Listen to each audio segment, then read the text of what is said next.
ಧನುರ್ರಾಶಿ ಇಂಜಿನಿಯರ್ಸ್ಗೆ, engineering ವಿದ್ಯಾರ್ಥಿಗಳಿಗೆ ತುಂಬ ಶುಭಪ್ರದವಾದಂತಹ ದಿವಸ ಇದು. ನಿಮ್ಮ ಮಾನಸಿಕವಾದಂತಹ ತೊಳಲಾಟಕ್ಕೆ ಏನೋ ಒಂದು ವಿರಾಮ ಸಿಕ್ಕುವಂಥದ್ದು, ಮನಸ್ಸನ್ನು ಕೇಂದ್ರೀಕರಿಸಿ ಯೋಚನೆ ಮಾಡ್ತಕ್ಕಂತಹ ಶಕ್ತಿ ಬರುವಂಥದ್ದಾಗುತ್ತೆ. ನಿಮ್ಮ ಕಾರ್ಯಕ್ಷೇತ್ರದಲ್ಲಿ ಹಿಂದೆ ಪಟ್ಟಂತಹ ಕಷ್ಟಕ್ಕೆ, ಪರಿಶ್ರಮಕ್ಕೆ, ನಿಮ್ಮ ಬುದ್ಧಿವಂತಿಕೆಗೆ ಗೌರವ ಸಿಕ್ಕುವಂತಹ ದಿವಸವಾಗಬಹುದು. ಅದೃಷ್ಟಲಕ್ಷ್ಮಿ ನಿಮ್ಮ ಮನೆಯ ಬಾಗಿಲಿಗೆ ಬಂದಿದ್ದಾಳೆ ಅನ್ನುವಂತಹ ಅನುಭವ ನಿಮಗೆ ಬರುತ್ತೆ. ತಾಯಿಯ ಕಡೆಯಿಂದ ಉತ್ತಮವಾದಂತಹ ಬೆಂಬಲ, ಧನ ಸಹಾಯ ನಿಮಗೆ ಆಗ್ತಕ್ಕಂಥದ್ದು. ನಿಮಗಿರ್ತಕ್ಕಂತಹ ಬುದ್ಧಿವಂತಿಕೆಯನ್ನು ಪ್ರದರ್ಶನ ಮಾಡಿ ಅದಕ್ಕೆ ಗೌರವವನ್ನು ಪಡ್ಕೊಳ್ಳಿ ಅಂತಕ್ಕಂಥದ್ದು. ಕಾರ್ಯಕ್ಷೇತ್ರದಲ್ಲಿ ಹಿರಿಯ ಅಧಿಕಾರಿಗಳ ಸಂಪೂರ್ಣ ಬೆಂಬಲ ನಿಮಗೆ ಇರುವಂಥದ್ದಾಗತ್ತೆ. ತಾಯಿಯ ಆರೋಗ್ಯದಲ್ಲಿ ಸ್ವಲ್ಪ ಗಮನವನ್ನು ಕೊಡಬೇಕು. ತಾಯಿಯ ಆರೋಗ್ಯ ವ್ಯತ್ಯಾಸವಾಗ್ತಕ್ಕಂಥದ್ದಿದೆ.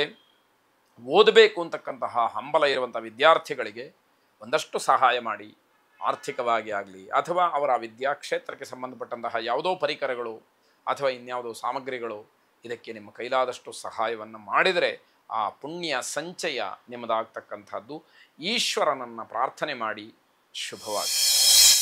ಮಕರ ರಾಶಿ, ನಿಮ್ಮ ಕಾರ್ಯಕ್ಷೇತ್ರದಲ್ಲಿ ನಿಮಗಿರತಕ್ಕಂತಹ ಬದ್ಧತೆ ಮತ್ತು ನಿಮ್ಮ ಕರ್ತವ್ಯ ಪ್ರಜ್ಞೆ ಇದನ್ನು ಹೆಚ್ಚು ಮಾಡ್ತಕ್ಕಂತಹ ದಿವಸ ಇದು. ಹಾಗಾಗಿ ನಿಮ್ಮ ಕರ್ತವ್ಯ ಏನಿದೆಯೋ ಅದನ್ನು ಪರಿಪೂರ್ಣವಾಗಿ ಮುಗಿಸ್ತಕ್ಕಂತಹ ಒಂದು ಯೋಗ ಸಮಯ ನಿಮಗೆ ಕೂಡಿ ಬಂದಿದೆ ಅಂತಕ್ಕಂಥದ್ದು. ಆರ್ಥಿಕವಾಗಿ ನಿಮಗೆ ಅನುಕೂಲವಾಗತ್ತೆ. ಹಣಕಾಸಿನ ವಿಷಯ ಬಂತು ಅಂತಾದರೆ ಅದರ ಬಗ್ಗೆ ಏನು ತೊಂದರೆಗಳು ಇಲ್ಲದೆ ಇರತಕ್ಕಂಥದ್ದು. ನೀವು ಎಲ್ಲ ಕೆಲಸಗಳನ್ನು ಮಾಡೋದಕ್ಕೆ ಸ್ಫೂರ್ತಿ ಇರುತ್ತೆ. ಆದರೆ ಸನ್ಮಾರ್ಗದಲ್ಲಿ ಆ ಕೆಲಸಗಳನ್ನು ಪೂರೈಸಿ ಅಂತಕ್ಕಂಥದ್ದು. ಹಣಕ್ಕಿಂತ ಹೆಚ್ಚಾಗಿ ನಿಮ್ಮ ಕಾರ್ಯವೈಖರಿಯನ್ನು ಜನ ಮೆಚ್ಚಿಕೊಳ್ತಾರೆ.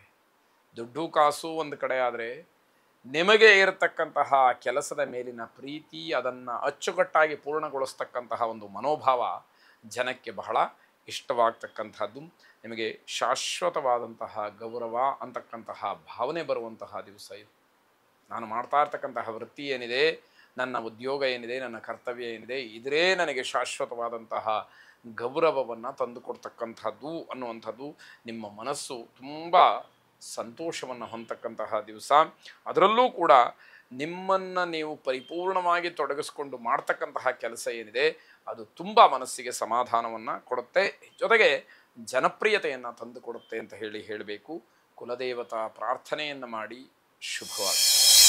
ಕುಂಭರಾಶಿ, ಮಾನಸಿಕವಾಗಿ ಸಮಾಧಾನ ಇರಬೇಕು. ನಿಮ್ಮ ಮನಸ್ಸು ಸಮಾಧಾನ ಇಲ್ಲದೇ ಇರೋದ್ರಿಂದ ಅಣ್ಣ ತಮ್ಮಂದರ ಜೊತೆಯಲ್ಲಿ ಯಾವುದೋ ಹಳೆಯ ವಿಚಾರಕ್ಕೆ ಮತ್ತೆ ಜಗಳವನ್ನು ಆರಂಭ ಮಾಡ್ತೀರಿ. ಮನಸ್ತಾಪಕ್ಕೆ ಅದು ಕಾರಣವಾಗುತ್ತೆ. ಏನೋ ಒಂದು ರೀತಿಯಲ್ಲಿ ಅಸಮಾಧಾನವನ್ನು ಹೊರಹಾಕ್ತೀರಿ ಅಂತಕ್ಕಂಥದ್ದು. ಕುಟುಂಬದವರ ಹೊರಗಿನ ವಿಚಾರದಲ್ಲಿ ಬೇರೆಯವರ ಸಲಹೆ ಪಡೀತಕ್ಕಂತಹ ಒಂದು ಅಗತ್ಯತೆ ನಿಮಗಿರುತ್ತೆ. ಏನೋ ಹೊರಗಡೆ ವಿಚಾರ, ಮನೆಯ ಸದಸ್ಯರಾಗಿರ್ತಾರೆ, ಮನೆಗೇ ಗೊತ್ತಿರೋದಿಲ್ಲ ಹೊರಗಡೆ ಏನೋ ವ್ಯವಹಾರಗಳನ್ನು ಮಾಡಿರ್ತಾರೆ. ಅದರಿಂದ ಕುಟುಂಬದ ಗೌರವಕ್ಕೆ ಧಕ್ಕೆ ಬರುವಂಥದ್ದಾಗ್ಬೋದು. ಅದಕ್ಕೆ ಬೇರೆಯವರಿಂದ ಸಲಹೆಯನ್ನು ಪಡ್ಕೊಂಡು ಯಾವ ರೀತಿಯಲ್ಲೇ ವಿಚಾರವನ್ನು ತಿಳಿಬಹುದು ಅನ್ನುವಂಥದ್ದನ್ನು ತಿಳಿದು ಆ ಮನೆಯ ಸದಸ್ಯರನ್ನು ಸರಿಪಡಿಸಬೇಕಾದಂತಹ ಜವಾಬ್ದಾರಿ ನಿಮ್ಮದಾಗಿರ್ತಕ್ಕಂಥದ್ದು. ನಿಮ್ಮ ಕುಟುಂಬಕ್ಕೆ ಬರುವಂತಹ ಏನು ಅವಮಾನ ಇದೆ, ಅಗೌರವ ಇದೆ, ಅದನ್ನು ತಡಿಲಿಕ್ಕೆ ಸಾಧ್ಯ ಆಗುವಂಥದ್ದಿರುತ್ತೆ. ಖರ್ಚುಗಳನ್ನು ಸ್ವಲ್ಪ ನಿಯಂತ್ರಣ ಮಾಡಿ. ನಿಮ್ಮ ಆರೋಗ್ಯದಲ್ಲಿ ವ್ಯತ್ಯಾಸ ಏನಾದ್ರು ಕಂಡ್ರೆ ತತ್ಕ್ಷಣದಲ್ಲಿ ವೈದ್ಯರನ್ನು ಸಂಪರ್ಕ ಮಾಡಿ ಅಂತಕ್ಕಂಥದ್ದು. ಧ್ಯಾನ, ಯೋಗ, ಪ್ರಾಣಾಯಾಮ ಇತ್ಯಾದಿಗಳ ಬಗ್ಗೆ, ವ್ಯಾಯಾಮದ ಬಗ್ಗೆ ಹೆಚ್ಚಿನ ಗಮನವನ್ನು, ಸಮಯವನ್ನು ಕೊಡಿ ಅನ್ನುವಂಥದ್ದು. ವ್ಯಾಪಾರ ವ್ಯವಹಾರಾದಿಗಳಲ್ಲಿ ಹೆಚ್ಚಿನ ಲಾಭ ಸಿಕ್ಕುವಂಥದ್ದು. ಮಹಾಕಾಳಿಯನ್ನು ವಿಶೇಷವಾಗಿ ಆರಾಧನೆ ಮಾಡಲೇಬೇಕಾದಂಥದ್ದು. ಶುಭವಾಗಿ. ಕೊನೆಯದಾಗಿ ಮೀನರಾಶಿ, ಮನೆಯಲ್ಲಿ ಹಲವಾರು ವಿಚಾರಗಳಿಗೆ ಭಿನ್ನಾಭಿಪ್ರಾಯ ಇರುತ್ತೆ. ನಿಮ್ಮ ಅಭಿಪ್ರಾಯಗಳನ್ನು ಎಲ್ಲರೂ ಕೂಡ ಸ್ವೀಕಾರ ಮಾಡೋದಕ್ಕೆ ಪೂರ್ಣವಾಗಿ ತಯಾರಿರುವುದಿಲ್ಲ. ಅನಿವಾರ್ಯವಾಗಿ ಹೌದು ಅಂತ ಒಪ್ಪಿಕೊಂಡ್ರೂ ಕೂಡ ಮಾನಸಿಕವಾಗಿ ಅದರ ಬಗ್ಗೆ ಒಳ್ಳೆಯ ಅಭಿಪ್ರಾಯಗಳು ಖಂಡಿತವಾಗಿ ಇಲ್ಲದೇ ಇರತಕ್ಕಂಥದ್ದು. ನಿಮ್ಮ ವೃತ್ತಿ ದೃಷ್ಟಿಯಿಂದ ಜನರಿಗಾಗಲಿ ಸಮಾಜಕ್ಕಾಗಲಿ ಒಳ್ಳೆಯದನ್ನು ಮಾಡೋದಕ್ಕೆ ಅವಕಾಶ ಇದೆ. ಮನಸ್ಸು ಮಾಡಬೇಕು, ಒಳ್ಳೆಯದನ್ನು ಮಾಡಬೇಕು. ಜನ ನಿಮ್ಮ ಕಡೆ ಆಕರ್ಷಿತರಾಗ್ತಾರೆ. ಜನ ನಿಮ್ಮನ್ನು ಆಶ್ರಯ ಮಾಡ್ತಾರೆ. ನಿಮ್ಮಿಂದ ಏನೋ ಒಳ್ಳೆಯ ಕೆಲಸ ಆಗಬಹುದು ಅನ್ನುವಂತಹ ನಿರೀಕ್ಷೆಯಲ್ಲಿರ್ತಾರೆ. ಅದನ್ನು ಹುಸಿ ಮಾಡುವಂಥದ್ದು ಬೇಡ. ನಿಮ್ಮ ಕೈಲಾದಷ್ಟು ಉತ್ತಮರಿಗೆ ಯೋಗ್ಯರಿಗೆ ಸಹಾಯವನ್ನು ಮಾಡಿ ಅನ್ನುವಂಥದ್ದು.